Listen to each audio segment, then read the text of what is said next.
ပေါ်ကဟာထုတ်လို့မရလို့ပါကိုတဲ့ဒီအပေါ်ကဟာဘယ်လိုထောက်ရမလဲဆိုတော့ကျွန်တော်ခဏပြပါနော်ဒီကောင်ဒီအပေါ်မှာကျွန်တော်ဒီလိုဒီပုံစံမျိုးရှိတယ်ပေါ့နော်ဒီပုံစံမျိုးဒါ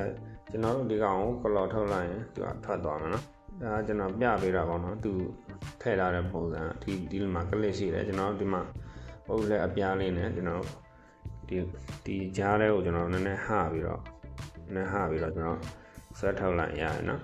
ကြားထဲဒီလိုလေဒီလိုလေကျွန်တော်နည်းနည်းဟိုဘက်ဒီဘက်နည်းနည်းဟပြီးတော့ကျွန်တော်ဆွဲထုတ်လိုက်ထွက်ပါတယ်နော်ဒါကတော့ဒီပန်ကာနားမှာတက်တဲ့ဟာပေါ့နော်တကယ်ထုတ်လို့မရတဲ့တကယ်ချင်းနေပုံမှန်မှာမေးထားလို့ကျွန်တော်ဒီလောက်ပြတာပေါ့နော်ဟုတ်ကဲ့ပါငယ်ချင်းနာလို့နည်းနည်းလေးဟပြီးတော့ကျွန်တော်ဒီတိုင်းပဲဆွဲတင်လိုက်ထွက်လာမယ်နော်ဒီလောက်လေးပါပဲနော်